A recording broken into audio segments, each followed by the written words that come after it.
The sun is out, the pitch is perfect, the players are ready to go, and the collegiate soccer season is back underway. The Bowling Green Falcons taking on the visiting Michigan State Spartans alongside Chris Black. I'm Brandon Lowe. And Chris, soccer season is back. Oh, you couldn't ask for better weather today as well. A little bit of warm, not too much so. Great pitch out here, nice on the grass. Just a slight breeze, not that air, so these women have a fantastic situation today to get the season underway. Lily Berg punts it away after a save off the foot of Cameron Evans. Lacey Bethea going to take over, send it toward the far side. Looking for Ellie Poole, one of 11 new members of the Bowling Green Falcons this season. And, of course, Ellie Poole, a household name in the Mid-American Conference because she was the leading scorer for the Toledo Rockets last season. And she did a lot more in score for them as well.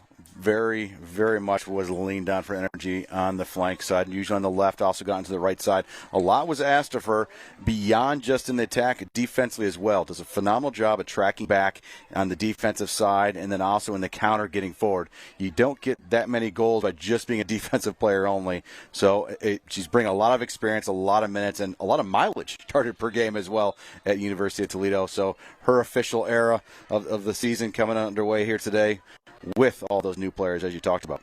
You mentioned 11 new players for Jimmy Walker's squad. 3 big ones, Nikki Cox, Rachel Muller, Maddie Wolfbauer, no longer a member of this Falcons team, which is going to be different for Bowling Green for the first time in quite some time. Spartans trying to attack down into the box, pass through into the middle.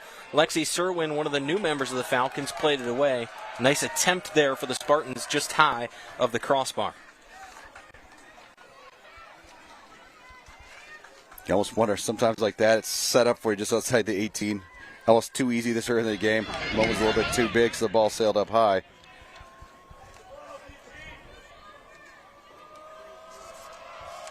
Berg plays it away following the attempt by Zevina Labovich.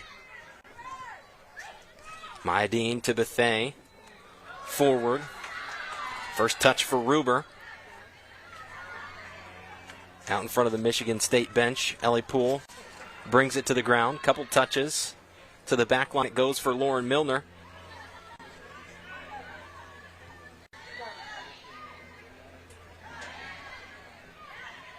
Battle for possession back on the ground. And the Spartans will continue their attack far side, moving into that penalty area. Played away by Serwin once again.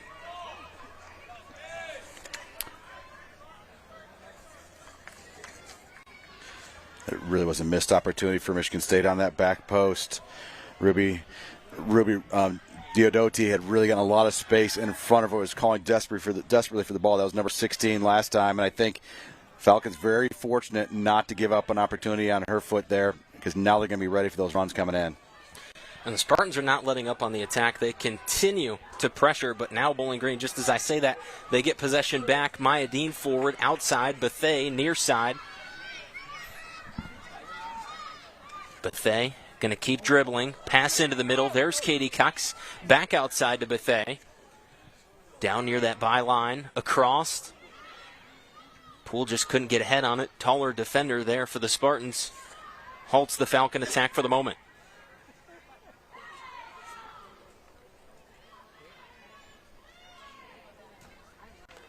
Abby Gardner plays it forward from back to front for Michigan State. Milner's there all the way back to Berg. Challenge there up front. Dangerous spot for Lily Berg. Got it away to Serwin, who plays it out across midfield. Michigan State quickly back on the attack. Lauren DeBow into the box. Ruber closing in and plays it away. It'll be a corner kick for the Spartans.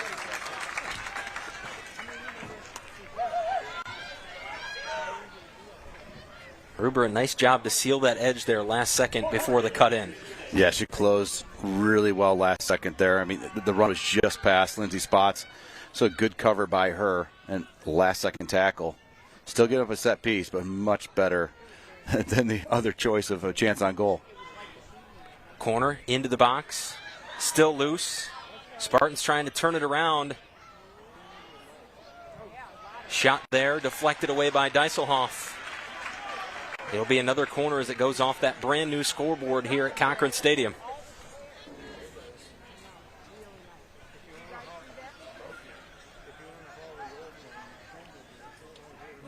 And this is one thing that Jimmy Walker's team, I know they work on a lot, is defending set pieces.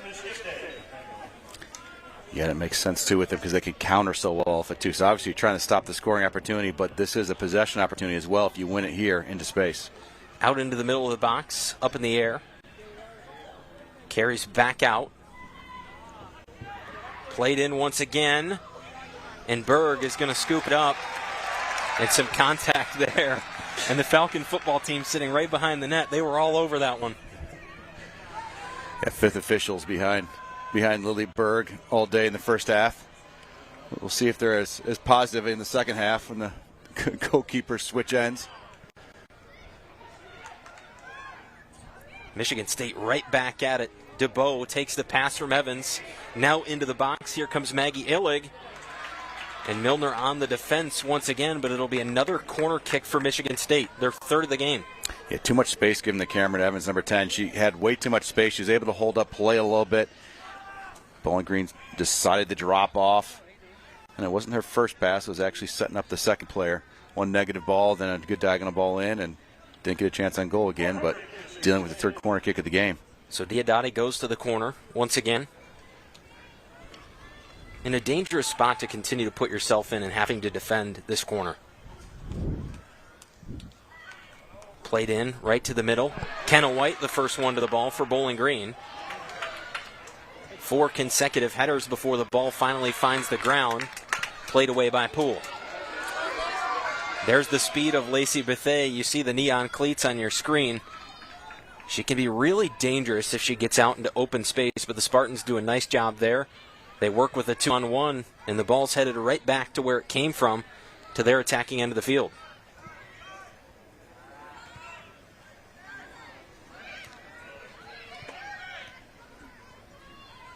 Ball worked around, Justina Gaynor.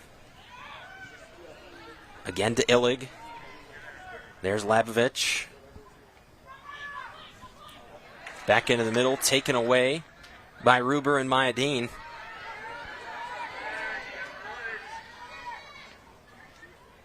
Celia Gaynor. Now the Spartans will work it out back. Abby Gardner played forward. There's Illig again on the outside. Milner trying to seal that edge. Out of play, corner kick, Michigan State. Chris, we talked about 11 newcomers for this Bowling Green team, but how about on the other side for Michigan State?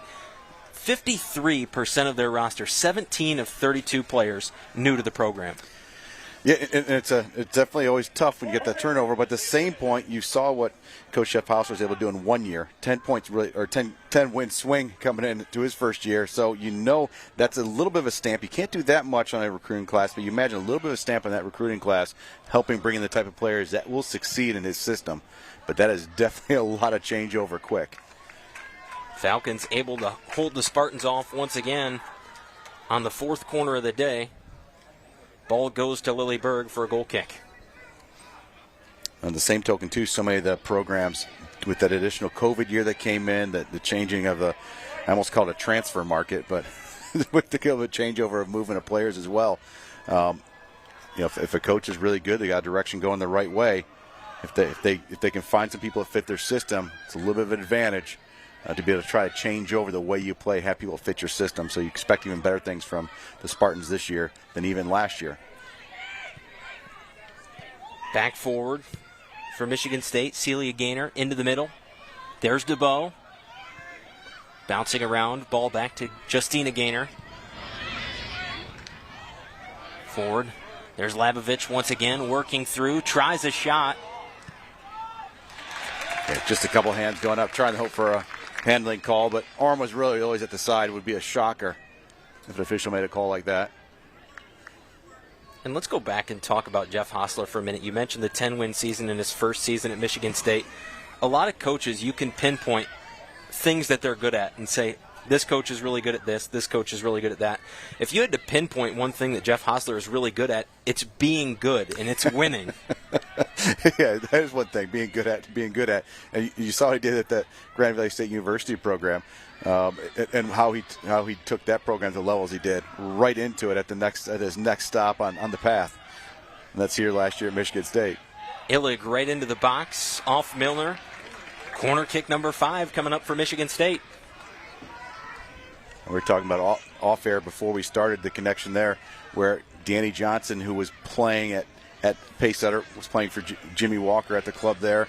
Later on, she goes up to GVSU, and then you get Jimmy Walker going down to University of Findlay. She goes and coaches for Jimmy Walker, University of Findlay, and then he comes here to Bowling Green State University. She comes here coaching here as well, and now Jeff Hostler's up at Michigan State, right here at Bowling Green State University, playing each other. Full circle. Corner goes all the way through to the backside, played away by Maya Dean once again. She'll be a pest defensively all day for this Bowling Green team. There's Bethea, forward, trying to find Katie Cox. Ball just too far out in front. Reagan Cox closed in quickly there for the green and white. And you imagine as really the chemistry starts to get better and better as the year goes on, that might be a ball she plays a little bit more shallow to Ellie Poole, who's making that run just a little bit wider. Let Kennedy White pull that last back, open up a little space for Ellie Poole to run into. Spartans right back after it. Maggie Illig again taking it into the box. There's a shot poked away by Berg. Has to get quickly to her feet, but the Spartans score. Rebound for Lauren DeBow. And she knocks in the first goal of the season for the Michigan State Spartans.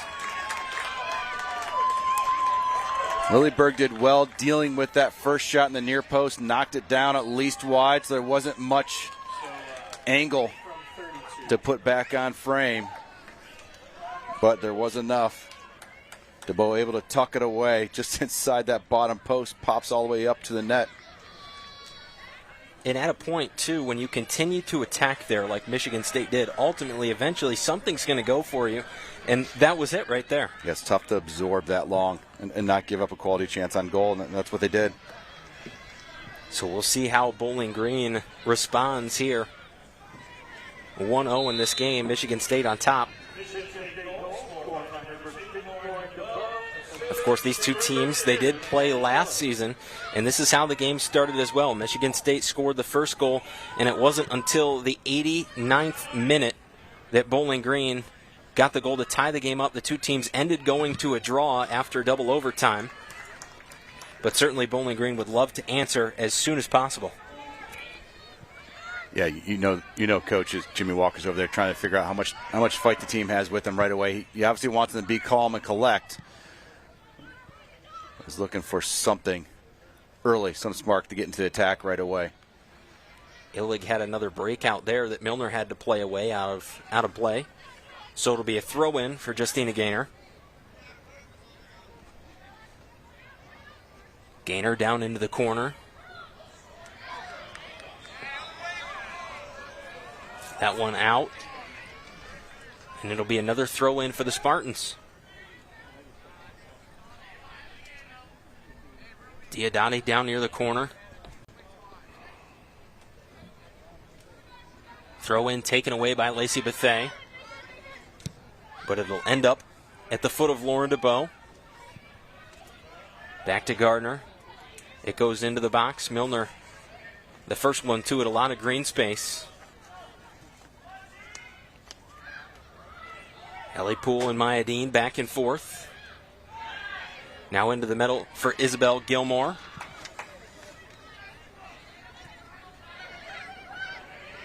Katie Cox is there, kept the ball away from the dangerous Cameron Evans. Dieselhoff back to Milner. Falcons are going to try to get something going here. They'll have to build out of the back to do so. Milner all the way forward. Poole on the outside. But the first one there was Justina Gaynor.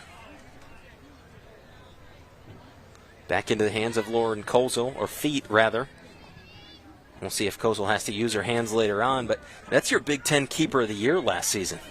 It's not a bad place to be as a coach, having your Big Ten Keeper of the Year come back. And only the second All-American in program history at Michigan State.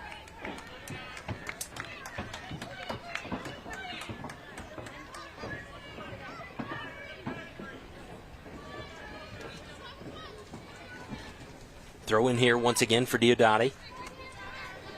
DeBow moves into position. Throw in goes to Gaynor. Back line now, Samantha White. White and Gardner back and forth. And Kozel really far out here, almost into that center circle now.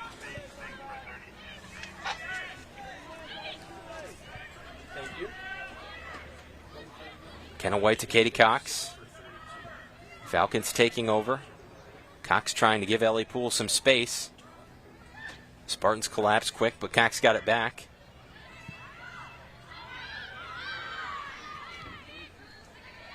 There to the foot. Down goes Lexi Serwin. Ruber to Katie Cox. Now Maya Dean back to it. Falcons trying to make a push forward here. Dean continues to carry the ball on the outside. Into the box, played away. Comes back out to Gilmore. Poole now trying to go towards the middle. Labovich takes it away. Gilmore gets it back for the Falcons. Possession battle back and forth as Bowling Green tries to push down into the box.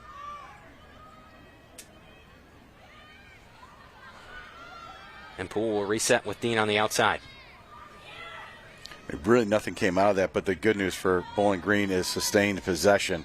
They're under a little bit of pressure now on their own end, but they did possess the ball for a long length of time, which at least a little bit of confidence they're in that they can do something with it, but it's always a shame in soccer, so difficult. You get into the final third, you've got to cycle it all the way back. Gardner went forward for Michigan State off of Illig under the table down there at midfield, and Bowling Green will get the throw in.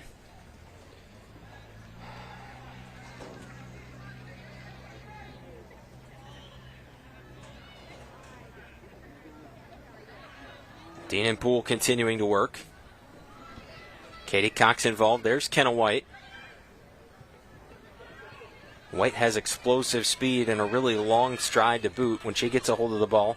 She's another Falcon that can be extremely dangerous. Lacey Bethea trying to work through the middle, has it taken away, gets it right back. Bowling Green up top, Bethea into the box, well wide, and Kozel will watch it roll over the end line. Yeah, Ellie Poole had already held her run up. She's starting to stray into offside space, so she had pulled back already. Nowhere really to run on to that one. MJ Andrus into the game for the Spartans. She'll immediately go to the forward line.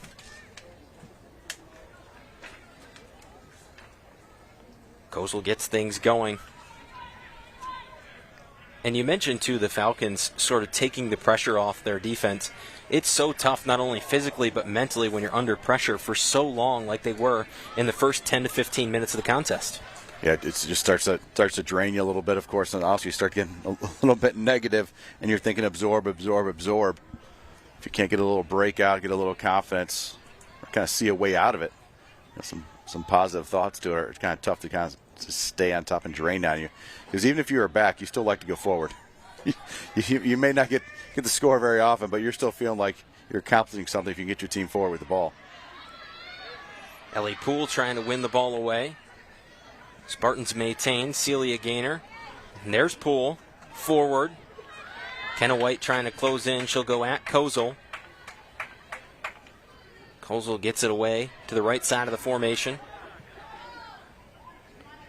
Abby Gardner up that sideline, and finally Dieselhoff will put it out of play.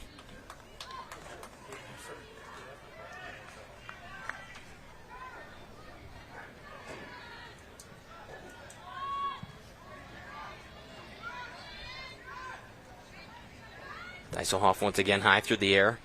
Samantha White to it first for Michigan State. There's Serwin, the Xavier transfer, playing it forward for Bowling Green. Last touched there by Diodati. Lacey Bethea wisely just let it go out of play. Allow the Falcons to push further forward up the field. Gilmore to Ruber.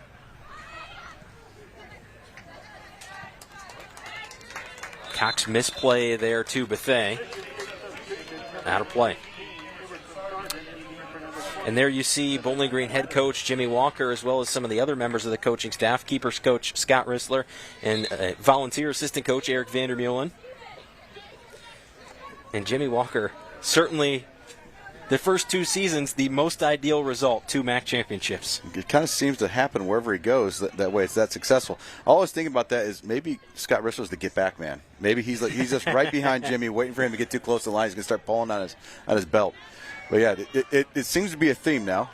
Jimmy Walker comes in right away, the energy that he comes with, and of course the knowing the area for recruiting prior at Penn State, prior to getting out of collegiate soccer for a while and then going to University of Findlay and then on to Bowling Green.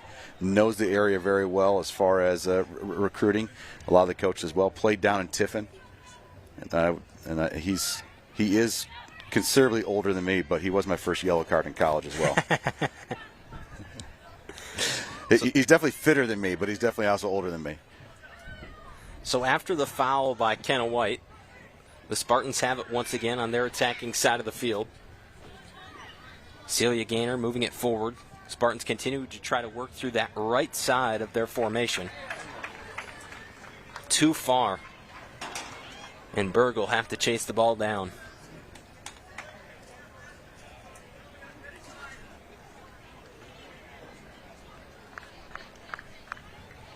Emerson Sargent was the last sub for Michigan State. Bowling Green yet to make any changes.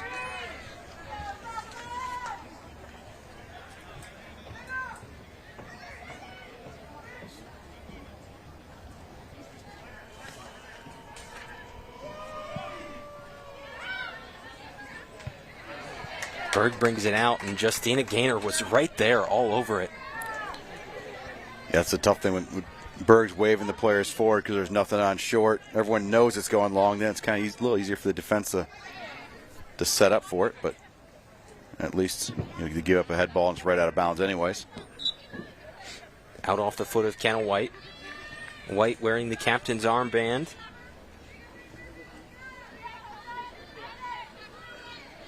Diodati will throw in once again. Justina Gaynor couldn't handle the throw-in. Falcons quickly take it back. Ruber all the way forward. White trying to close in. Samantha White takes it away from Kenna White. Nice job on defense. Ruber quickly back to it. Ball into the middle. And Kozel right out. Basket catch there. But that one was directly where you want it if you're Mackenzie Ruber. She put it right in the middle of the box. Yeah, it just ended up being driving too close to the keeper. And we've seen earlier, Michigan State's keeper almost got forward on a corner kick. I think she was so far up the field earlier. So you know she's going to get forward. Lauren Kozel is going to be well off her line. She's going to be good with that. Need to draw it out a little bit away. She's going to be confident coming out anyways. Put a little bit too far. Make her stretch her range a little bit. Cameron Evans dribbling just outside the box. Almost went in. Nice job by Gilmore to halt her there. We mentioned Lexi Serwin, the Xavier transfer. Both of those center backs for Bowling Green, new personnel for the Falcons. Lauren Milner starting in the spot that last year belonged to Rachel Muller, and then Lexi Serwin filling in, taking the spot of Audrey Shea tonight.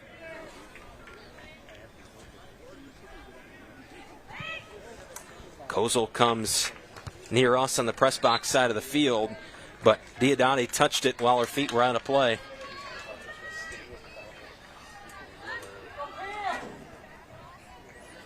So another throw in for Mackenzie Ruber. Mackenzie Ruber, the only Falcon left of the class that she came in with. She's already got 4 MAC championship rings. If the Falcons could do it again this season, down the road, obviously, well from now into November, she would have 5 conference championship rings. Yeah, she could be wondering, all right, now I need a thumb ring. We could put it all in one hand. All 4 fingers of the thumb. I'm going to have a hard time opening a door with that hand, that many rings on it. White tried a light touch to Katie Cox, but it was taken away by Michigan State. Samantha White continuing to do a really nice job in that center back role for the Spartans.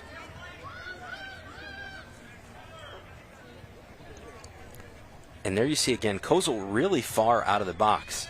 That's right, 11th attacker right there. And depending on your confidence in your goalkeeper's feet, you want them to be involved in that attack. And, of course, she has confidence in her teammates not to lose possession right there, or else she's going to be in a quick retreat. Out of play. Fans maybe a little unhappy about an exchange after the play. Subs will come on for both teams. Mackenzie Ortman comes in for Bowling Green. And then on the other side, Jordan Wickus in for the Spartans. Throw in goes into the box. Serwin plays it out. And Mackenzie Ortman, another local product out of the Toledo area. Yeah, you look at this Bowling Green State University team, especially in the last couple of years, holding a lot more, but she was obviously here a little bit before that. You got Sylvania Southview, a local team represented here. You've got Anthony Wayne, which, of course, if Northwest Ohio Soccer, it's been really the protagonist in the area. It's been phenomenal, the run they've had statewide. And Anthony Wayne's starting to really churn up some roster spots, and we'll see a couple of their graduates later in this game at least, in talking to Coach Walker earlier in the day. And right up the road, big commit as well, I'm sure is watching today.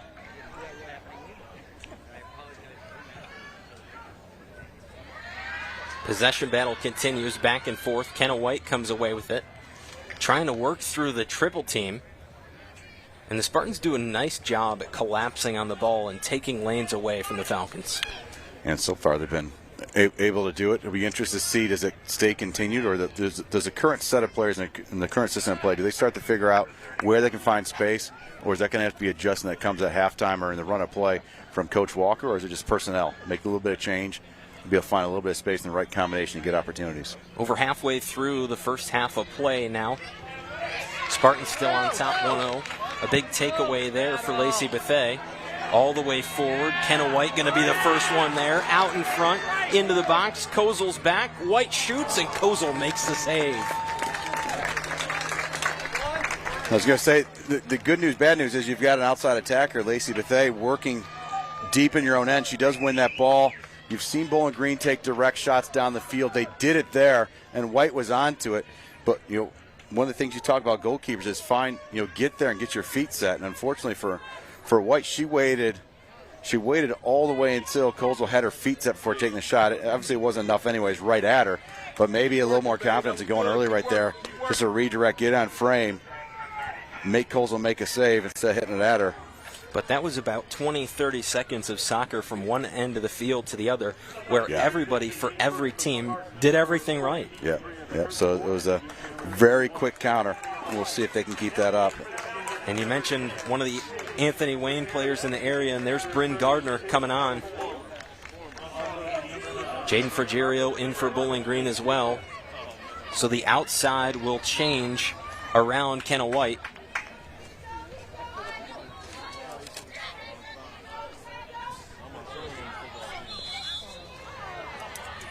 Foul called there as Justina Gaynor went to the ground.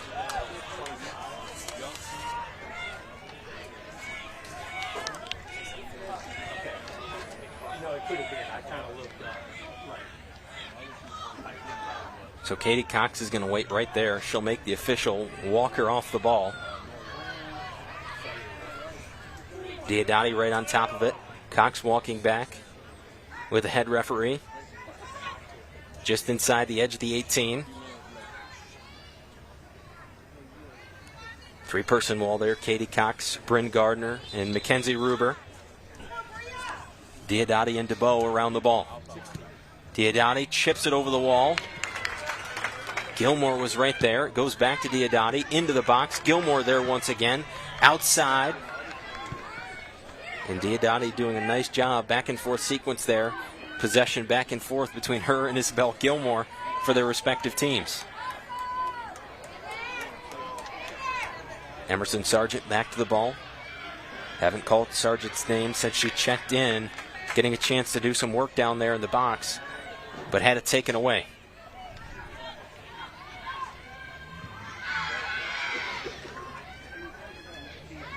Battle there. Jaden Frigerio goes to the ground. Flag goes up. Ball will go with Bowling Green. Frigerio's defense and work rate was well rewarded to win the ball, but you could also see in the background the Falcons bench cheering her around as soon as she got a tackle in twice in really just a few second difference. Kenna White went up, tried to use the vertical there. Ball still just a little bit high for White to bring it to the ground with the head.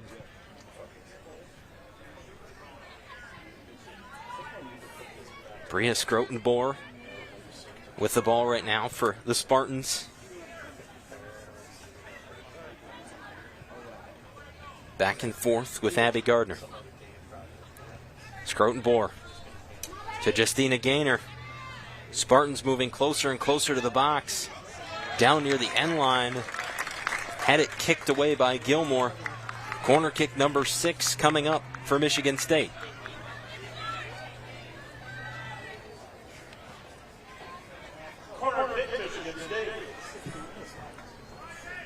Diodati into the corner once again.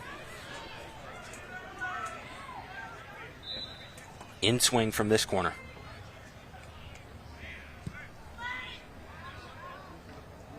Long, but into the pile. Ball comes out of the box. Back to the foot of Gardner. Spartans quickly back in, across, backside. Diodati was on the run, but too much on that ball. Goal kick coming up for Berg. It was a great idea to go back across the goal mouth. Just carried too much. Just maybe a little too short. It gets a little bit too, actually, just too long, actually, not short, too long of developing because too many touches beforehand and then kind of a short swing then because the ball's kind of underneath her.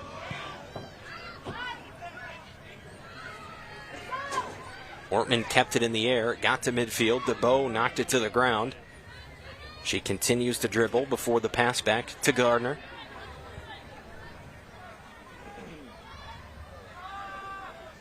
Wickus outside. Into the box. Pass through the middle. Touched away by Mackenzie Ortman. Outside, here comes Frigerio. Bryn Gardner on the other side. And Frigerio slows it down. Maya Dean tries the pass forward. Gardner and Frigerio both right there. Trying to keep possession for Bowling Green. And indeed, it'll stay with the Falcons.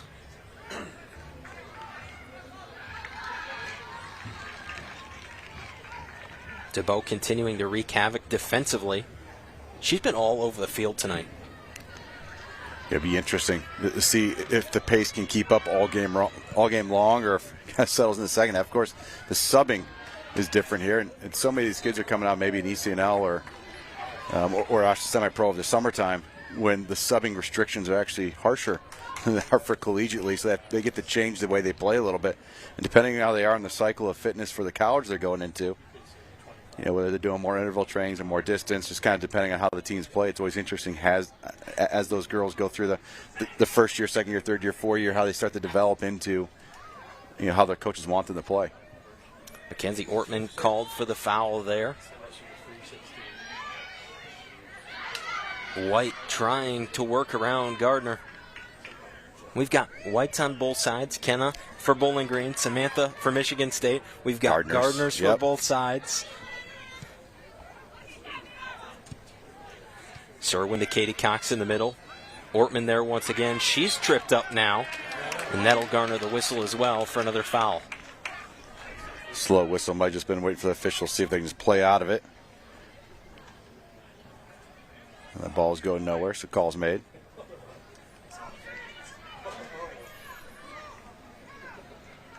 The first home athletic event for Bowling Green of the year here tonight. And the crowd is pretty hardy. There's a lot of people here.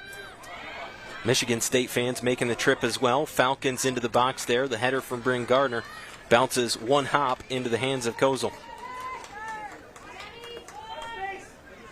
It's always neat to have it kind of cross league games, and they're close enough. They're close enough that people make the drive, but they're far enough away that it's not easy to see. So you still get people to make that drive. It's a special occasion. Spartans back at it. MJ Andrus takes a shot. Berg went down to get it.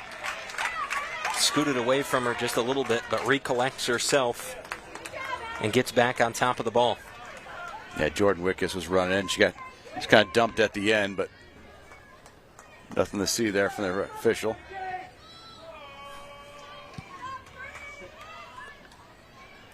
Berg plays it away. Frigerio was to the ball first. Foul called on Michigan State. And now, as this game has gone along and developed, maybe a case of what you were talking about earlier, the Falcons finding their way through the Spartans a little bit more, and we've got a lot of back and forth in the last 10 minutes as opposed to the first 15. Yeah, and really I think part of it is the Falcons found some ability to counter. I mean, part of that is from the outside forwards kind of pulling back and doing some of that dirty work underneath it, the win balls. We saw Lacey Bethay's long ball that got Kenna White in earlier. But a good portion of that is those outside forwards doing some work. I mean, you think what she just came in, immediately defensive stops as an attacking player, but have led to some great opportunities going forward for her teammates. Gruber plays it in. It'll carry into the box. Frigerio, the first head on the ball. Maya Dean has it on the outside, dribbling down near that end line, has it taken away. And the Spartans hold off another Falcon attack. Abby Gardner, once again, one of those strong center backs.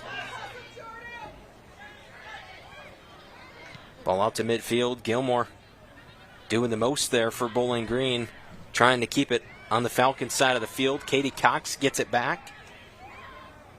Wanted to go to Frigerio. Battle continues between Frigerio and Reagan Cox. So not only do we have Whites, we have Gardners, we've got Coxes for both teams, back and forth. And Frigerio did all that work to try to get that ball, and Michigan State tried to steal or throw in. Officials having nothing to do about that after a few seconds. They got that ball back the other way. White back to Frigerio. Frigerio now outside to Maya Dean. Falcons may have the numbers. Gardner redirects just wide. Ooh, that would have been a welcome to collegiate soccer for Bryn Gardner. She would have got that one redirected on the goal. Changes being made for both teams. Severini comes in, as does Reagan Dalton. And then Bowling Green, Emily Holler comes in. And let's go back and let's talk about Bryn Gardner for a minute. Bryn Gardner has a little bit of an advantage coming in as a college freshman because she actually got to come in and play with the Falcons in spring ball. Yeah, it's been something that's been started more and more on the women's soccer side. We saw, oddly enough, Ellie Poole tried to do that as well when she went to University of Toledo, but of course COVID ruined that a little bit for her when she would. But the issue is, or the opportunity is, obviously, you get in early. You do have to give some things up, obviously, but you know what? It's what does the kid want to do? What do they want to get out of their experience? And she wanted to get on campus early. She was able to do that. Of course, you give up different things. You can return to your club team after the official spring season's over, so you can go back and finish out club. You do miss out a little bit, but if you already know where you're going, so many players are using club soccer in their high school years, finding what college to go to, what their collegiate experience is going to be. She was committed. She knew where she was going, and she decided to enroll early and get that experience going. And she wasn't the only one. Ellie Poole transferred in that spring semester, so she got to play spring ball as well, and I got a chance to talk to both of them earlier in the week, and they said you would not believe how much that helped us in our development, learning the program, learning the system, building team chemistry with our teammates. So there may be something to be said for that as things carry on here for the Falcons. Well, it's just moving into your dorm. You know, all those little things, too, on top of it. Instead, you can concentrate now. Hey, I've already been at the school. I got it. I know where my classes are. I can concentrate on soccer. I mean, spring season is important, don't get me wrong, but fall season's where it's at.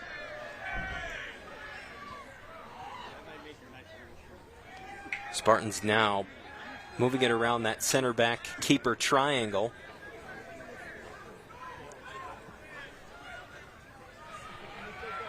Coach Walker asking for a higher confrontation line, trying to push his players forward. Michigan State will actually take advantage of that a little bit, eliminated a defender early. It's kind of a risk reward, though. I mean, you gave up, 10 yards on the other side of the field, not that big of a deal. But you might be able to press and get a mistake. That's what Coach Walker was looking for there. Throw in there for Michigan State. Trying to work around Deiselhoff on the outside was Jordan Wickus. Another corner kick coming up for Michigan State. Josmijn Deiselhoff, the only non-continental player on this Falcons roster, out of the Netherlands. Yeah, just imagine you're saying non-continental player. That used to be unheard of for a long time. Now it's unheard of to only have one, it seems like, right now in the game. Well, and you would have to think, too, that the pandemic and COVID sort of changed some of the recruiting between here and there for a lot of sports, not just women's soccer. Yeah, definitely a good portion of it, as well as I think at Bowling Green they've been able to take advantage of the local pipeline a little more. I say local, really local, not even not even just California local, but of course, they're able to recruit worldwide when they need to. Here comes another, right on cue, another local product, Riley Clark, who went to Clay back in her high school days. And now you're starting to see some other chemistry come into play. Last night you were on Sports Nightly for BCSN. You talked about the DCFC connection, Detroit City. 5 players from this Bowling Green team went up there and played. Kenna White, Emily Gardner, Bryn Gardner, Ellie Poole, and Riley Clark. So right now, 3 of those players on the field for Bowling Green. Yeah, you think it's just that extra season, extra opportunity. Of course, some people need to take it off, whether they got their internship out of town or maybe they need just kind of that mental or physical break as well. But if you're able to do it and it helps you, why not go for it a little bit? And the experience. As a person that's at least called games in that stadium, I'm not sure I've called the men's games, haven't called the women's games or not. That is an experience, and that would be amazing to deal with as a player as well, to play in that environment. So I'm sure they had a good amount of fun, as well as kind of up their game a little bit this summer. Kelly Severini takes the corner, low line drive. It'll go right out of play. Michigan State was arguing there. It looked like it was Justina Gaynor saying that it was last touched by Bowling Green, but the referee rules not the case.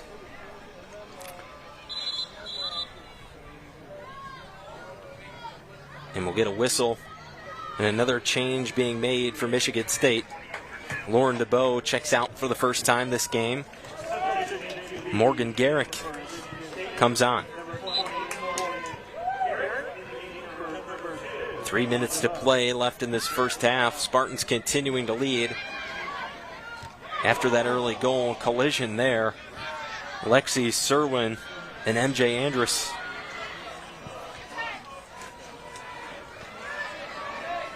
Berg will pick the ball up, sending everybody forward. Long punt well out across midfield. First touch there by Michigan State. Reagan Dalton. There's Andrus on the right side of the formation once again for Michigan State, back through the middle. Spartans pressing towards that box once again, trying to put themselves and get a scoring opportunity here. Bit of a mispass there. Spartans will have to go all the way back to Abby Gardner.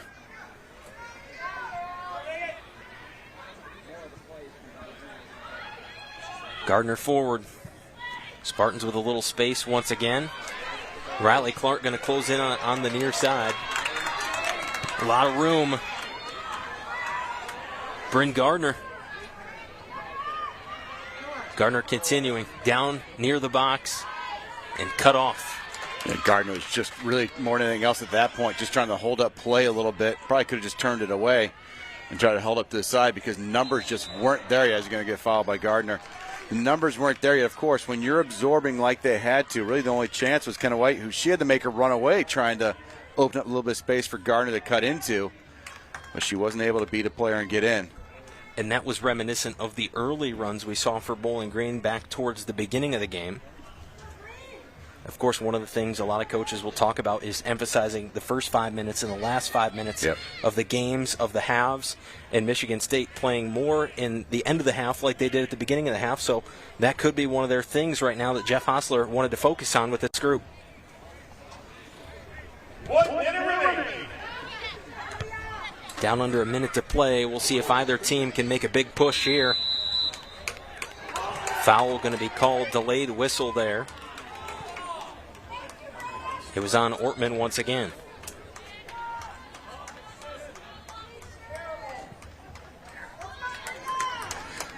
So we're about just inside 50 yards out. So more than close enough to put a dangerous ball into the far side. The box, the kind of restraining line right now is right on top of that 18.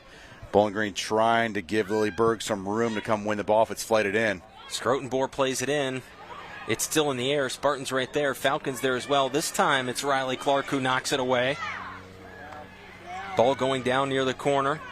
Frigerio back to it, sending it into the top of the little dugout there on the outside of Cochran Stadium. And that will bring us to the end of the first half. Spartans on top right now over Bowling Green. But after the first 10 minutes, things have really leveled out between the two teams. Yeah, Coach Walker is going to have to really like how his team answered after that first 10 minutes. They found their opportunities. They were mostly encounters, to be fair, a couple sustained possessions, but much better after 10, 15 minutes, settling in, getting opportunities to make this show it still can be a game. So 1-0 Michigan State leads. We'll be back here from Cochran Stadium.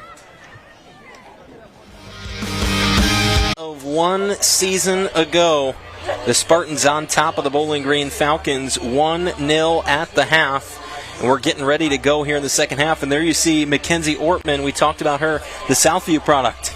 That's right, Mackenzie Ortman. And you know, you think about how coaches influenced you in your life, and she credits Danny Fisher as a big influence, her coach from her Pacesetter days. And it all comes back to Jimmy Walker. Danny Fisher, longtime assistant for Jimmy Walker back at Decatur. So we're back into the coaching tree, and the carousel goes round and round and round. And Mackenzie Ortman, she's an elder statesman now here, I guess, at this point. Coming back from an ACL injury. Another Southview grad, Ellie Poole, right there. So teammates back together, and that's another thing that I got a chance to talk to them about, and they said it's super exciting to be playing back together once again. From teammates to rivals, back to teammates for Ellie Poole and Mackenzie Ortman. And back in my coaching days, coached against them in high school when they were in high school. I actually coached some kids. We were talking about that off air. Riley Clark coached her in ODP for a number of years, so it's fun to see her back in town, get to call one of her games. Just a scrappy player back then and still is today, as you saw her kind of really ride that ball out of the really danger area on the corner kick late in the game. Falcons kick things off here in the second half. They're going to go right on the attack. Ellie Poole with the ball forward. That's played toward the middle. Streaking in, Bryn Gardner almost had it. Kozel had to dive on it, and Gardner ran right underneath that ball. Yeah, we talked about really having those attacking players up high enough to combine. And you see kind of that shift. And you've got Ellie Poole sitting in behind Bethea, who's up on that left side. Kenna White pushing up as a target. Bryn Gardner came in from deep on that run. So it'll be interesting how this chemistry works itself out here in the second half. We're talking about just maybe making some changes as subbing rules are open anyways, and they did that. Katie Cox forward, Kenna White. Falcons continue to attack. Just outside the box, ball goes out to Maya Dean. You got to like this if you're head coach Jimmy Walker here. The first minute, Falcons all over the Spartans. Played in, across, Kozel up the ladder, brings it down. Yeah, what if there's maybe a little deflection or something in there because it looked awkward. She had to bring it in just underneath the crossbar. And you see the look on the face there, a teeth clench for Lauren Kozel. It didn't look happy. She puts it on the ground. She's just tempting someone to come chase that ball down, but and she put that ball at 45 yards down the field with nothing. Out of play off Maggie Illig. The Bowling Green crowd starting to get into it a little bit after that 90 seconds of attack.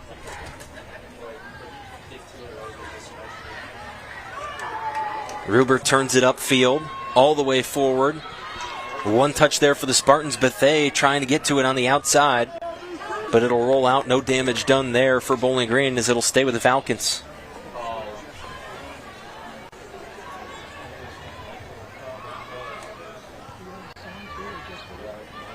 Thrown in, played away by Scrotenbohr.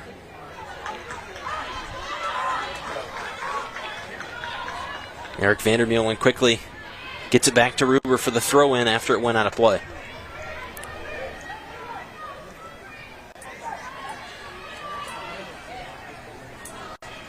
Ruber to White, back to Ruber. Trying to create some space for herself. That's one of the things that Mackenzie Ruber can do so well. Foul called there as she went to the ground. I think some frustration from Michigan State, thinking that was a little easy. I think so. A little easy on the call, but it doesn't matter. Call's made. Got to deal with it now. And it looked like maybe the arm extended just a little bit.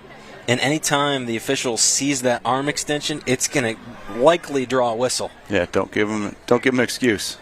It's kind of one of the things. Try not to give him an excuse and lower the chance of a call being made. Now, great opportunity for a set piece. Ball looks like it's going to be curling away from the goal when she does serve it. A number of Falcons ready for it. Ruber into the middle. Kozel out to grab it. Ended up being too flat in the end. Just lofted in straight. Not what they wanted out of it. Let's see if they can do a little better next time. Mackenzie Ruber quickly back to defend. Maya Dean there as well. Dean lofts it forward. Bethea now on the run. Gets around one defender in Reagan Cox. Bethea trying to take it into the box. Ellie Poole there to try to help out. Falcons still with it. Dean, now Poole. Forward to Bethea. Reagan Cox trying to seal that edge for Michigan State. Out of play, corner kick, Bowling Green. And a really impressive start to the half for the Falcons. Yeah, now you start to wonder if the field's slanted. We're going to have to get a level out there. Maybe that's, and then it evens out at about 10 minutes in. Back to even? We played a lot on this end in the first half, indeed, so you could be right. But I know Bowling Green would certainly love the result that the Spartans got in their first 10 minutes back in the first half. Yeah, that's exactly it. It's going to be in swing again. Just one to make Kozel's movement just a little difficult. One Falcon in there. She can't play the keeper, but she's free to be there. Ruber, the in-swing from this side of the field. Ortman was right there. White was right there. Spartans played away. We'll have to watch on that next corner kick. Kozel actually pushed out at the Falcon that was kind of pressuring in front of her. I think the officials are always going to let that go as long as the contact's initiated by the other team. It's always that way in soccer, though. You don't catch the first one, you catch the second one. So next corner kick, look at that traffic in front of Kozel, see what happens there, what kind of contact and what kind of movement happens in front of the goalkeeper, and if there's any action, the referee might decide to make a call on. Maya Dean takes a shot, launched and poked over the crossbar. That might have been the best shot Bowling Green has seen all night. That to go along with Kenna White's chance back in the first half. Yeah, that one forced to save at least, right? I think Kozel probably disappointed. Could have collected that. You see, actually, the officials all on it. You see it changing. It's always interesting to watch the movement of an official. Where do they go? He actually moved himself to the far post diagonal. He's watching the goalkeeper and the Falcons players' interaction. He's watching the same thing I was looking at that first corner kick. Ruber, once again, backside. Kozel there to grab once again. He checked his headset as well. So these officials are wearing headsets as well. So they're talking back and forth, trying to get an idea of who sees what. There's 3 sets of eyes on the field, plus a 4th set for the 4th official. It's great to see them work together as a team. The Falcons have really put that back line defense and Lauren Kozel under a lot of pressure here to start the second half. And you see Bowling Green stand up fairly high.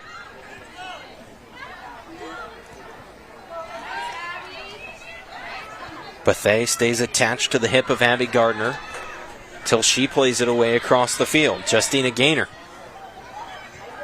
across the midline.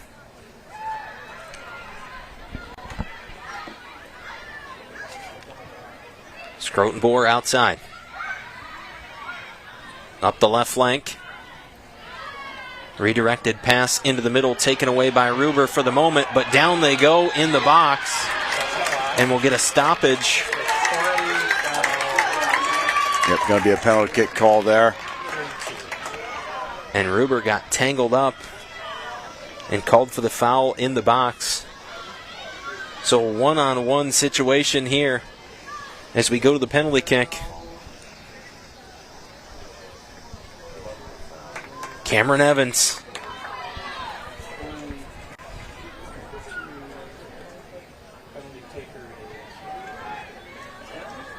Evans back, heels on the 18.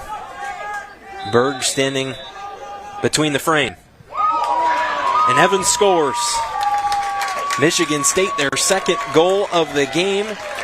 Cameron Evans adds to the lead. And you really wonder if she was actually going to her own left, but Lily Berg had guessed it to the right, or to Lily Berg's right then, guessed it, because then she looks like she peeled the ball back across her body, and Berg actually tipped it with her feet. At this level, so much about the goalkeeping is really just making a guess, taking an idea of where the body's going, trying to guess, force the taker to make an adjustment of how they strike that ball. And I think she did that, but Evans is still able to be equal to that task and tuck that ball away. But Bowling Green right back on pressure. So the deficit has increased for the Falcons as Cameron Evans buries home goal number 2 of the season for the Spartans. But as you mentioned, here we are right back to the Bowling Green attacking end of the field.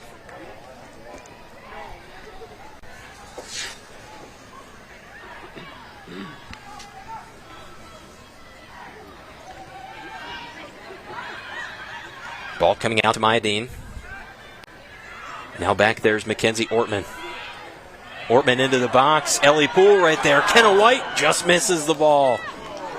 And Bowling Green, they have had some opportunities here to start this second half. Yeah, that grinding work rate that Ellie Poole brings to the game. A really intuitive run. Played the bounce really well. Put that ball in a phenomenal place to get a finish on it. Bethea going to go right at Kozel. Just able to get it away through the middle. Now the Spartans will have some room to work. They do have the numbers. Justina Gaynor forward, taken away by Ruber. Ball hopping around in that center circle.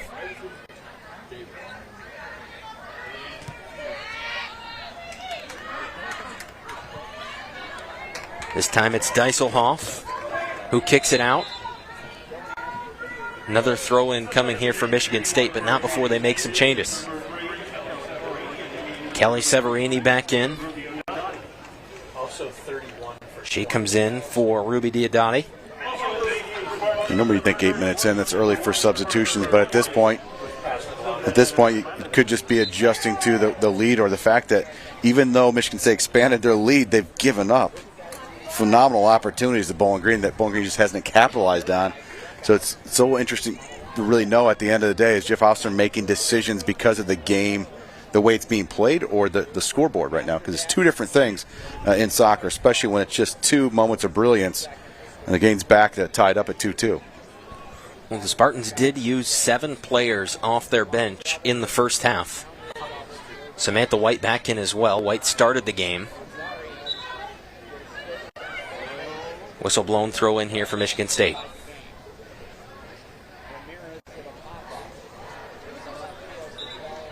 Official will walk Reagan Cox back a couple of yards.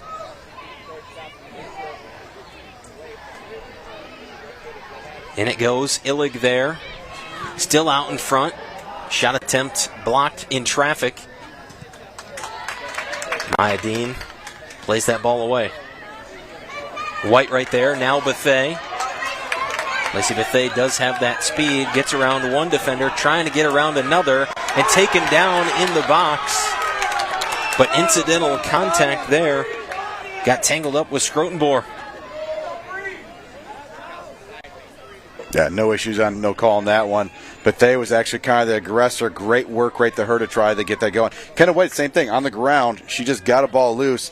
Bethea was into a 1v4, so really, unless she just outbeats everybody onto that ball, it's going to be really tough for her to get anything onto it. But credit her, because her pressure at least led to a corner kick, which they've gotten some good opportunities out of here in the second half.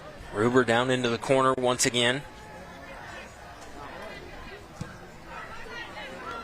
Backside, White went right underneath of it. Ball was still too high in the air. Falcons wanted a handball called to the box. Play continues on. Coming out near side, Spartans on a breakout. Maggie Illig once again, turned away by Dieselhoff momentarily. Yeah, Cameron Evans was off to the races too. If they could have just got a ball out wide to her, she was really dangerous position. But you also understand what Bowling Green was doing. It was all or nothing at that point. Collapsed the ball, dispossessed them there, and they did a good job of it. Severini to throw in. She had a chance in the box a moment ago, tried to pass inside to who you were just talking about, Cameron Evans. Ruber trying to defend again right there. Advantage went to Michigan State before help was given from Bryn Gardner.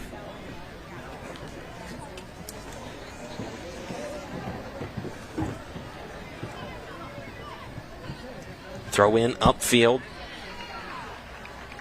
And Ruber will have to do it again, right in front of that Spartan bench.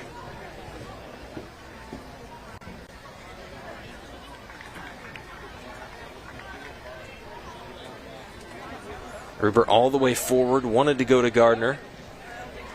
Michigan State just going to keep forcing Bowling Green to try to throw in. That one all the way forward. Kept in by the Spartans this time.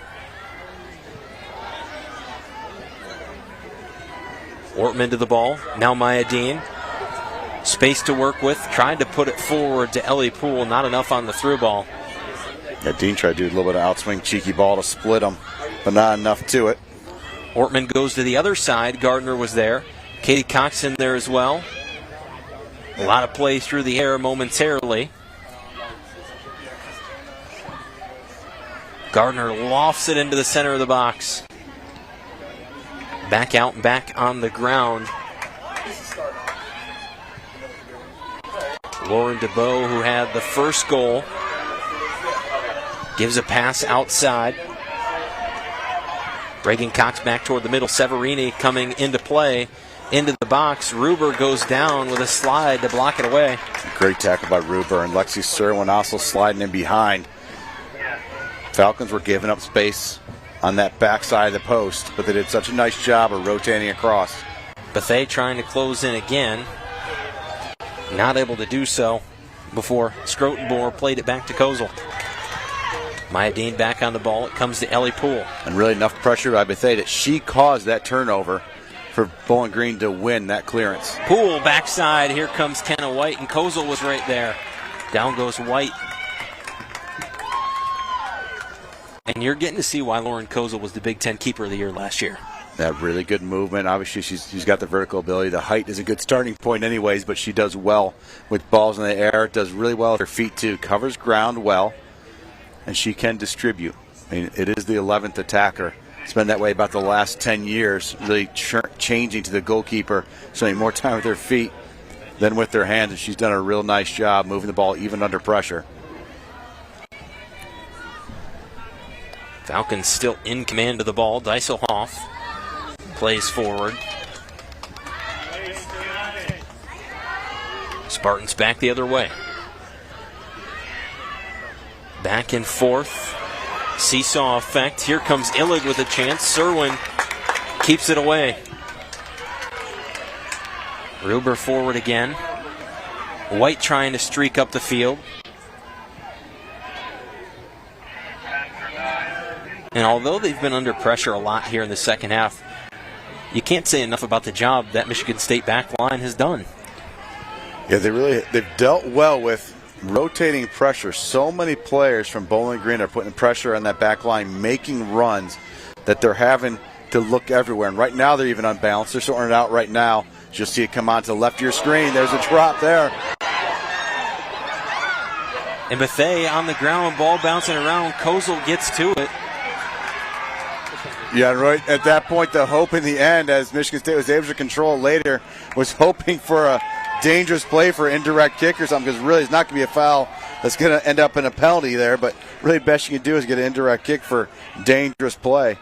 And it looked like for a minute there, it was Reagan Cox who had the ball trapped between her legs while she was laying on her back. And that's more than likely what Bethay's asking for. Well, actually, they're trying to get a PK out of it, which that wouldn't be a PK for indirect kick from there. But that being said, they're doing their best trying to get an argument for it. Officials decided nothing to it there. But I think that's a type of opportunity that comes up because that front line is relentless from Bowling Green. Here comes Reagan Cox. Pass forward, looking for Cameron Evans. Gets around Deiselhoff, cutting back toward the middle. Into the box she goes. And a foul going to be called on the offensive attacker there, Cameron Evans. It's a really nice job after getting beat. Dysoloff didn't want to just give up a throw-in right there. At this point, possession's important. She tried to battle through it. And in the end, as Michigan State took off with the ball, she recovered quickly then to win it back. Berg across midfield. White takes a little shove there, gives one back, and she's going to be called for that. Yep, she's going to be lucky not to be carded here from a little bit of time waste. It might just be the first warning. Kicking the ball away is what she's been warned at now. Took an initial push from Scroton-Bohr, but that's one of the things that the officials keep their eyes peeled for is retaliation contact. Yep, that's what they're looking for. And now, too, at the same point, now it's time being burned off the clock right now.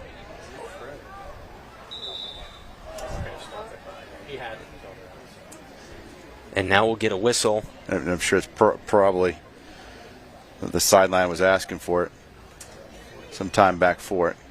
Scroton-Bohr was favoring her leg at one point back in the first half away from the play, but eventually just got back up to speed and kept going. But it looks like here she's going to be helped off the field. Mike, do we have anybody on that staff in the press box? I don't believe so. I don't see anybody. I just wondered. So Diodati going to come back in as Scroton-Bohr is helped off to the side.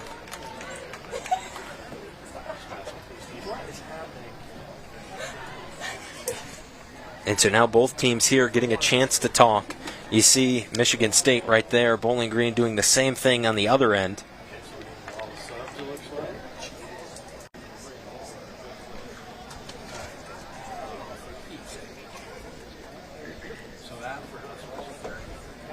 Conversation continuing here as we're waiting to get things back underway. Isabel Gilmore going to come in for Mackenzie Ortman during all that as well. Only have one sub each way, 30 for and Michigan State has some more subs lined up far side. You see there, the top right of your screen. Both teams have more players ready to check in at the next opportunity. They look like did a 1-for-1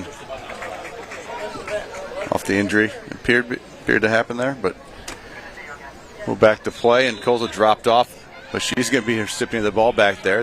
The one slip hasn't deterred her at all from being the carrier of the ball. The difficult area if she does fall down. Play resumed with 27:47 on the clock. We continue to wind down here through the second half. Spartans still on top of the Falcons, 2-0. Goals from Lauren DeBow. That one was in the first half, and then you had Cameron Evans with the penalty kick goal most recently here in the second.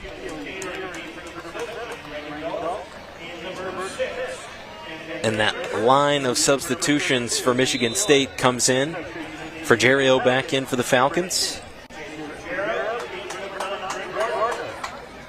And as this second half progresses, you start to wonder what kind of changes might Michigan State make, just because they are losing, center back. Might play a little more conservative in the second half. A little bit of a trip there from DeBow, back across into the middle. Serwin was there, and there's a rabbit out on the field, but down in the box, play continues. And the crowd was up in arms as the rabbit took off from near side to far side. I don't know, if a Falcon would have come down from the air and picked it up and flown away, I think maybe we get a couple goals early for the Falcons in the second half right away. That would have been an omen right there.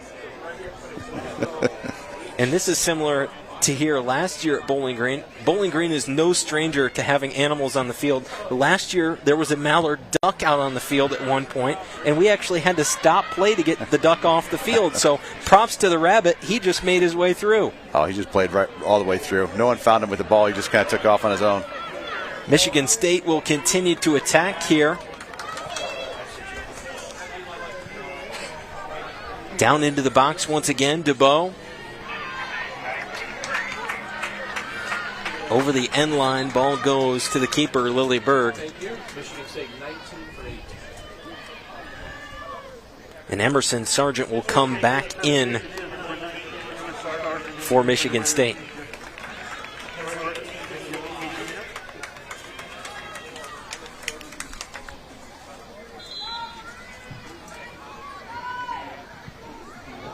So Berg will play it away. First touch by the Spartans. Dieselhoff will come back to it uncontested. And now we'll get another stoppage as one player went down after contact with Lexi Serwin. And that looks like it's Lauren DeBow.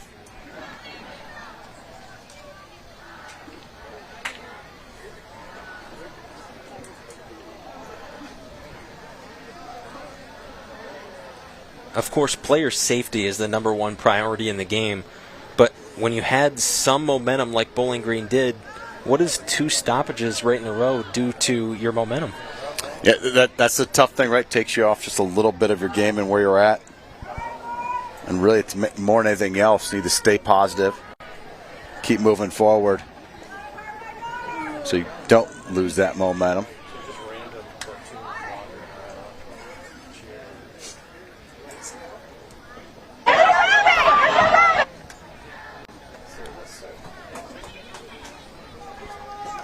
So the official with Cameron Evans right now, trying to sort things out. Players moving all around the field. You see Ellie Poole moving there. I think he's showing that he's going to do a drop ball.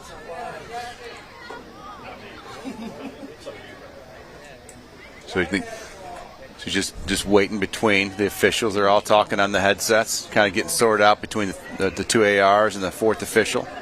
And Dieselhoff pointing back to the near side assistant referee, saying that was our ball. And the one thing none of the crowd knows is what the coaches are talking about on the sideline. And Ellie Poole going to get called for a foul and there. She's going to be booked, and it pretty much has to be at this point for the late kick away. It's not for the foul.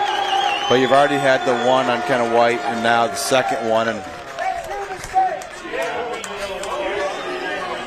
And purely out of frustration there, but if you're Jimmy Walker, do you hate that foul? Yes and no. I mean, of course, you wanted to get away with it. Yeah. no. But no, you always want to try to at least, you put the hands in the back like that, you know it's coming. It's not a professional foul in any stretch of imagination, but you also, it's not that you hate it, you understand it, right? 2 different things. You've got a player that's working hard. She kind of rides on that edge, and that's one of the things you love about her is how hard she works and grinds and she cares. And she's going to go for that ball any day of the week and try to battle it out. The tough thing always to take as a coach is the kicking the ball later, but understanding is different than liking. You just know it's kind of part of it. Redshirt freshman Sierra Curtis was the one that originally played the ball in for Michigan State there. It carries out into the Spartan bench once again. Severini looks like she will take the throw in. Indeed, she will. Connects with Evans. Back to Severini. Now Ruber gets a foot on the ball. Possession battle continues on the far side. And we're going to see another foul call there. That one going to go against Katie Cox.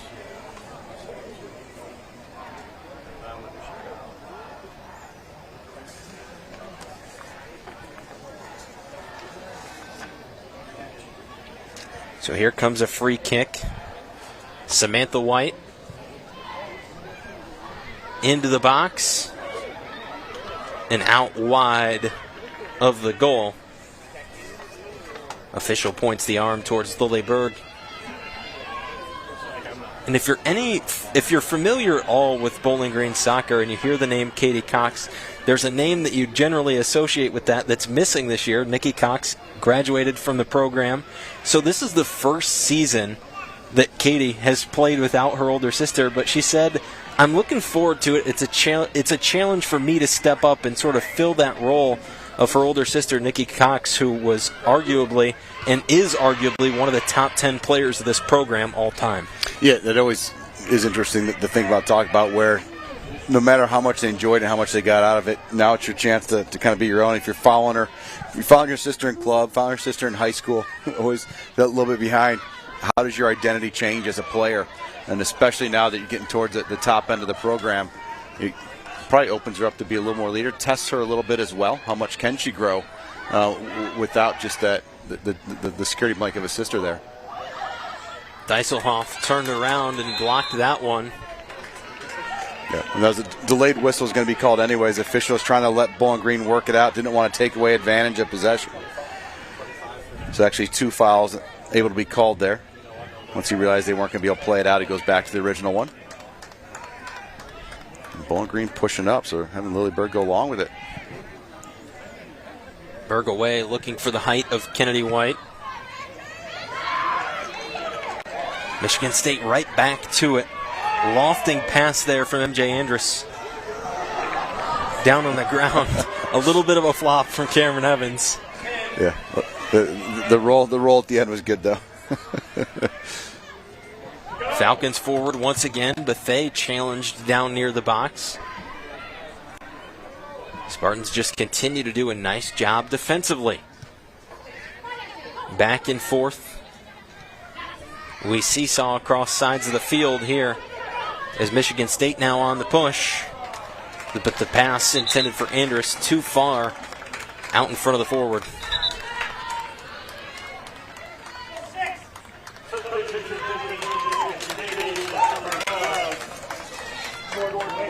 Wickus back in for the Spartans. And Abby Coley for Bowling Green will log her first college minute. One of 8 freshmen that the Falcons added before this season began. Andrus right back on the attack, trying to get around Deiselhoff. Pass back toward the middle, intercepted by Gilmore. Gilmore the other way. Poole with space to work. She's got Bethea and White forward, electing to go with Lacey Bethea.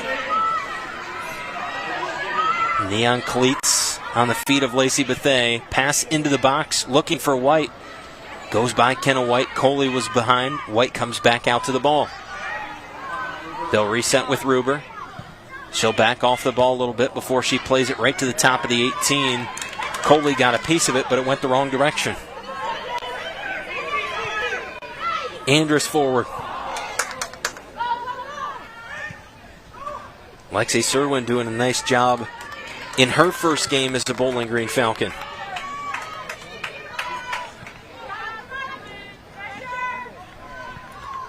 Back to Berg, over to Ruber. Moving up the right side of the field. Ruber all the way forward. Into the box. Bethea trying to get there. But it'll be a goal kick once again.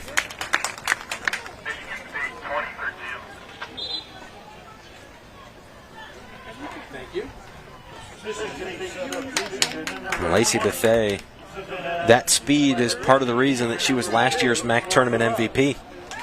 Yep, it's the pace, but also the attitude. You got to take a chance there. You got to try left, try right. You know, if you end up missing the ball, then they beat you. Who cares? You're 100 yards away from your own goal.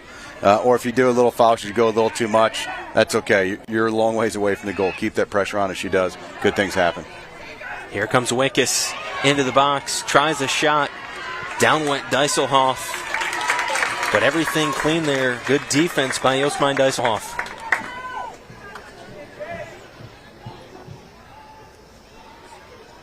Throw in down within 10 yards of the corner. Wickus out to it. Tries to loft in a pass, but just couldn't keep it on the pitch.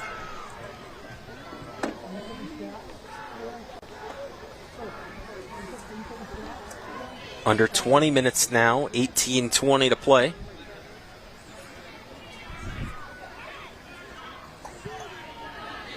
Berg sent everybody forward once again. Maybe one of her shorter kicks, maybe the shortest we've seen of the night. Coley gets to it. Redirected into the Spartan bench by Labovich.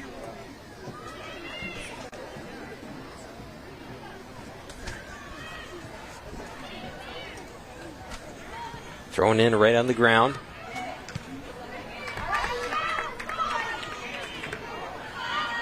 Serwin trying to come to the ball there.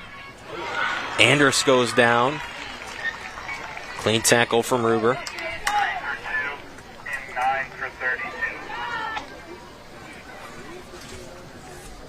Thank you.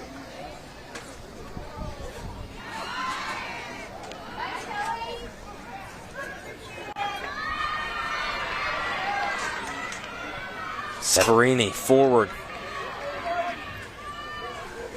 Looking for Wickes. Turned away by Serwin. White gets ahead on the ball.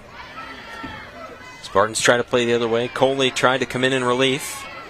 Beat by the double team. Now Coley gets possession outside Bethea. Falcons trying to go upfield. And in come the Gardner sisters together. Emily Gardner and Bryn Gardner both coming on for Bowling Green. The first time they'll play together in their college uniforms. Doesn't seem like too long ago watching them actually calling their games actually for Anthony Wayne when they played together as well. It'll be interesting to see if anything changes for Bowling Green in their build-up now. Gilmore to the ball. Maya Dean. Dean wanted to cut back inside. She'll just touch it over to Gilmore, back into the middle. Dean wanted to turn and shoot, didn't have the room. Coley has it now. Back to Bethea. Into the box, outside it goes. Into the middle, ball continuing to bounce around. Spartans will halt the Falcons momentarily. Emily Gardner there closing in on the ball, working through traffic. Gardner and Andrus both to the ground. Advantage Bowling Green. Yeah, and that's something Emily Gardner brings. Extremely competent, strong tackling. She drove through that ball that once, twice, maybe 3 times on that play. That time, incidental contact there, but on the run back, hooked the foot of Wickes, who went to the ground. So foul called on Emily Gardner that time.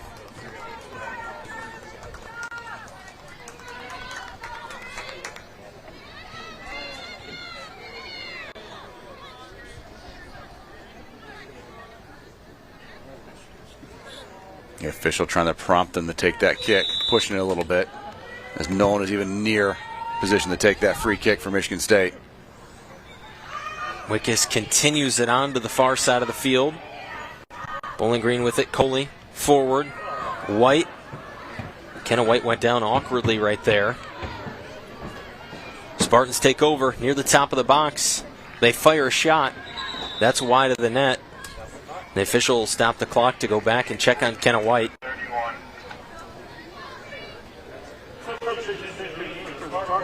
White back to her feet as Michigan State brings on multiple substitutions once again, as Jeff Hostler continuing to keep fresh legs into the game. Yeah, at this point, really fatigue of a better player isn't nearly worth risking with the depth he has kind of built up anyways with the freshman class he did bring in. Fresh players, obviously, as long as they know the system, can do the job. You do not want fatigue to be part of just one mental breakdown. Severini has to play it downfield. Now the Spartans bring it back upfield. Wickes the first one to it. Into the box, working around the defense. Skied high. It was intended to be a shot, but it looked like she just got too far underneath the ball.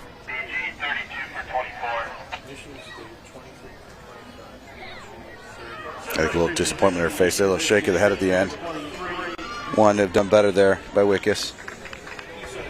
So Kenna White will catch a breather as she goes to the side. Ellie Poole back on. Two very explosive players, but of course if you're Bowling Green, you don't like to take the size of Kenna White, your biggest player, off the field. Yeah, more of a typical kind of target player, even though she was playing underneath a little bit, but of course she can rotate up and also target on set pieces. Ellie Poole definitely plays bigger than she is, wins a lot of head balls for her size. Speaking of Ellie Poole, here she comes. She fires a shot from just outside the 18, but couldn't get it through traffic. That's so smart, too. She'd been waiting for that ball. You can actually see kind of the body language, her diagonaling up to make that run in. Kind of hoping they drop that ball to the keeper, putting Kozel under pressure. Didn't win it right away, but forced a mistake out of bounds. Ruber throws forward. Michigan State will make her throw in once again.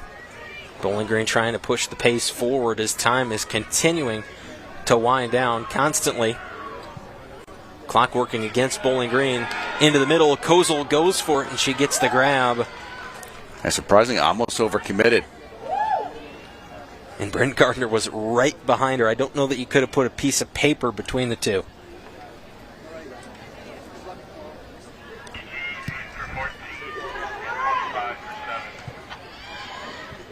Gilmore wins the ball out of the air. Coley back to Ruber. I'm sorry, what was that first one? 8 for 14? Yeah. Thank you. Serwin continuing to play strong for Bowling Green. Ruber up to the ball. It stays there for Gerio trying to get to it, but the Spartan trio in the middle takes it away. Justina Gaynor back to Kozel. Launches it forward with a line drive. Now the Spartans turn upfield.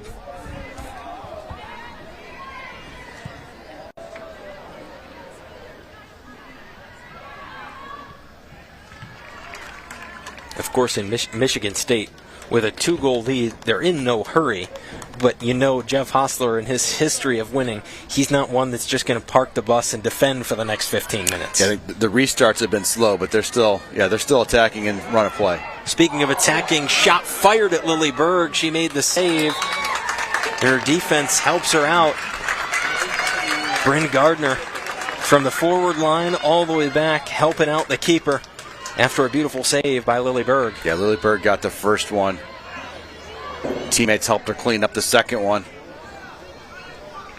And I don't know if it was just an offside called maybe in the run of it there, or there's something else that we just missed. Ruber slides to the ground.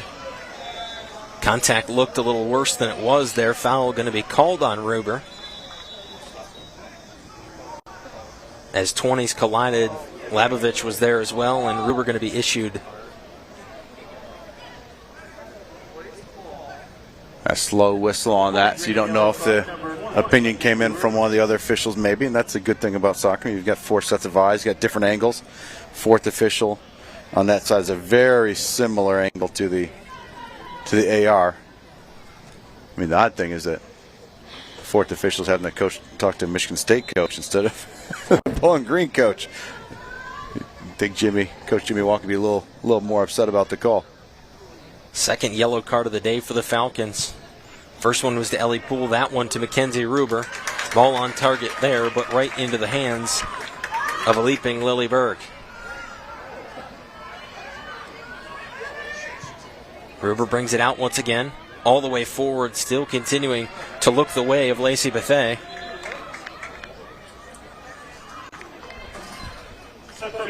Mackenzie Ortman going to come back in for the Falcons. And Katie Cox back on as well, so 2 veteran players come back in for Bowling Green. Ortman right to the ball. Trying to bring it back toward the middle, bends it inside. Katie Cox right there and right into the chest of Kozel. So the 2 fresh players into the game almost connect for Bowling Green's first goal of the season. Yeah, and something must be up with that Aqua kit, because that's 2 that have been hit right at her in very dangerous situations. One in the first half from Kenna White and one right there, right at Kozel. If she doesn't use her hands, it's just going to hit her and bounce out.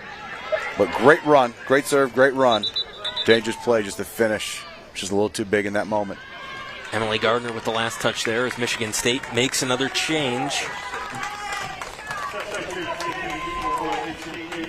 That's going to be Maddie Brady.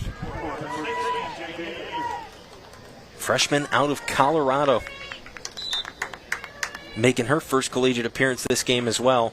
And that's one of the things that is super fun about the beginning of the season is you get to see all these freshmen getting their first chance to play collegiate soccer. Have their first run at it, trying to put their stamp on it. So many players too, that's where they start their run. They have a good game here and they just keep going with it.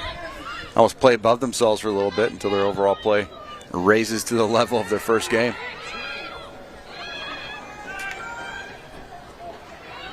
Wickus takes a shot at Lily Berg. She poked it just high of the crossbar.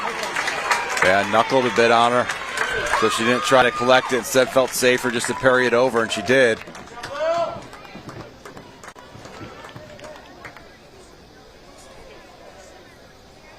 And that's one of the things, even with the 2-0 score, Michigan State in the lead, Lily Berg has done a heck of a job between the pipes tonight for Bowling Green. Yep, she's done a really nice job. And really, Michigan State's really kind of not allowed them to play out of the back very much, so she didn't get much of a chance to play out of the back, use her feet or throwing. And the last time down the field, last attack, she finally got the thrower distribution with the throw. That one almost in. Berg made another save. Yeah, point blank shot at Berg that she dealt with. That one goes right back into the box. Berg going to come out from her spot to collect it. You don't have to know who had that shot, And the amount of talent that came out of Lower Wisconsin in Berg's class and the one just ahead of it is unbelievable. She's from New Berlin, just outside of Milwaukee. You also just had two goalkeepers picked in the NWSL draft just a year ahead. It's near New Berlin as well, keepers. They're now playing down at Courage, as well as Jordan's playing down at Racing Louisville. It's just been a hotbed for goalkeepers recently on the women's side of the game. The two taken in the draft came from the same high school. Same draft in the WSL. Unbelievable. Pretty impressive. Bowling Green back on the attack. Now under 7 minutes to play.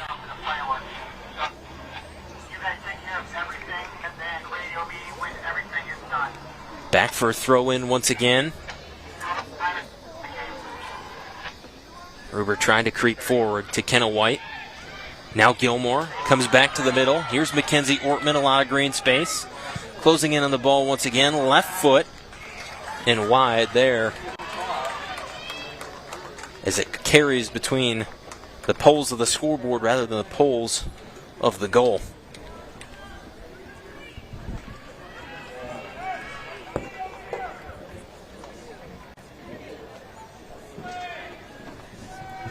Kozel picks a different spot there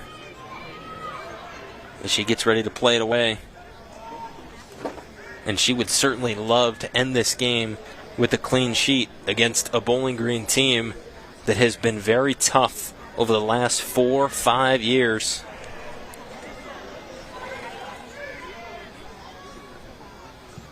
And outside looking in, you may be looking at this saying it's the Big Ten versus the MAC, but Bowling Green winning 4 conference championships in a row really says a lot about where this program is at. And they play a very difficult schedule as well, so that they're used to playing. I'll say all comers, all takers. I guess they'll take anybody on, but they're used to playing the Big Ten schedule as well. Michigan State, obviously in the recent years, taking them on whether it be exhibition or regular season. Coach Jimmy Walker's not going to be ducking anybody anytime soon. I think really Bowling Green's kind of at the cusp of getting, depending on what they do in their out of season this year, they're one of the first MAC teams in a while that really have that consistent look at, if they don't win the tournament for the MAC, they still could possibly get as at-large. And that's so often the MAC gets overlooked for those at-large bids when they've had some phenomenally performing teams. In the past, there's been MAC teams that, the one year I think they would have been, would have been third in the Big Ten because they beat, I think, 5 Big Ten teams in the regular season. It's just some great MAC teams coming out in the last 10 years. And then on the other side, of course, for Michigan State, to win a conference like the Big Ten, you've got to go through the gauntlet, and you've got to take down a Michigan team that is a power every single year. Yep, that's the tough thing, too. No breaks. That's for sure. And a little bit of extra travel as well is always tough to deal with. I'm sure they wouldn't mind a couple late season runs into California in the next couple years. Adding in California team. I'm sure they won't mind playing at USC. USC and UCLA set to come into the Big Ten in just a couple of years. And some of the sports, that's a whole different ball game. You get into baseball season and all of that. And the Big Ten is just going to be so mixed up by having those 2 out west teams. But back here, Ruber forward into the box. Falcons try again off the post. And Bowling Green continues, just missed the mark. Ball back through the middle. Gilmore in pursuit. To Berg it goes. Serwin outside to Ruber. Falcons are going to try to move fast here. There's 6 runners up high for the Falcons. Ruber back in. Bryn Gardner cutting in. Kenna White right there. But the Spartans turn them away. Yeah, that's going to be a little disappointing. The crowd, unfortunately, had the best angle to see that, and the AR, I think, even tapped his mic real fast.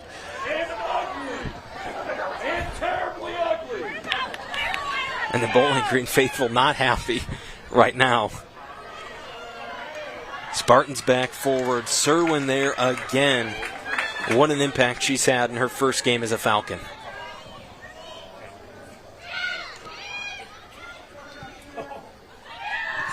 Forward once again through the feet of Maddie Brady.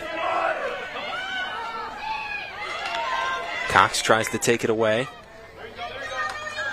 Emily Gardner going after it and sitting on the ball. It's going to be a dangerous play. No reason to call it at first because no one was near the ball to play, but as soon as Emily Gardner's close enough to try to make a play on that ball, it's got to be called. The official made the call. Ira Garuso was just hovered over the ball there.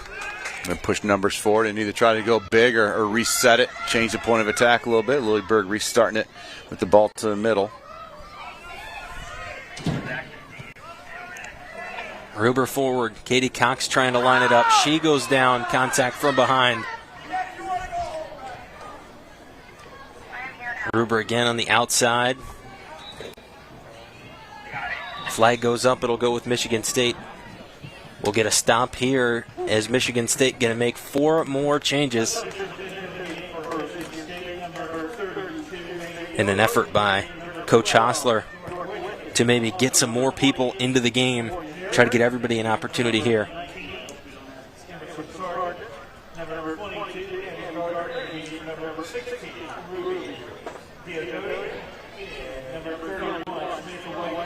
But all 4 of those substitutions were starters coming back onto the field. Ball goes back to Serwin. She'll play it forward. Bowling Green still going to try to attack here. 90 seconds to play. Katie Cox went down once again. Official waved it off. Serwin back to it. Illig in pursuit. Yeah, really good way to say that maybe really good harassment by Maggie Illig on that one, just being there, waiting. And as Serwin tried the change and turn it, as at this point, people wonder why didn't she just kick it out. Well, there's less than 2 minutes left. Every possession is vital. You don't want your backs just to hoof it out. She tried the turn, tried to play it out. That's the right thing at this point. Tried to play it down the field, not just out of bounds and kill the clock. Spartans tried to play it down into the corner, but it just carried out over the end line. Berg lines it up. She'll play it away for what will likely be her final touch of the game. Maybe not. Right back to her. Disruption there by Brady. Just giving it a couple seconds. Get her teammates up the field. Punted forward. Ortman got a piece of it. But the Spartans just content to send it the length of the field. 8, 7, 6, 5. Gilmore forward. 3. And time will expire. So on the first night of collegiate soccer, the Michigan State Spartans, who were picked 6th in the Big Ten poll to start the year, they come in and they knock off the Mac Power Bowling Green 2-0. And a big win for Michigan State. Yeah, it is, because this Bowling Green team plays so well anyways. They know. It's almost bad news for Bowling Green. They can't be taken lightly. Every team comes in knowing they've got a game that they have to deal with. They did a really nice job of getting fortunate, coming out with a 2-0 win. Bowling Green was game today, just didn't get the finishes they needed. If you're head coach Jimmy Walker and the Bowling Green Falcons, certainly some positives to take away. And one of the things that they'll probably go back and emphasize is the first 15 minutes of that second half, that they were really dominant. Yeah, the first 15 minutes of the second half, they really started to take it to them. How did they respond to the first 15 at Michigan State? Really well. How did they start the second half? Really well. So that's for them to look into what they did differently and carry it into the next game. That'll do it from us here at Cochran Stadium. Michigan State takes this one by a final score of 2-0.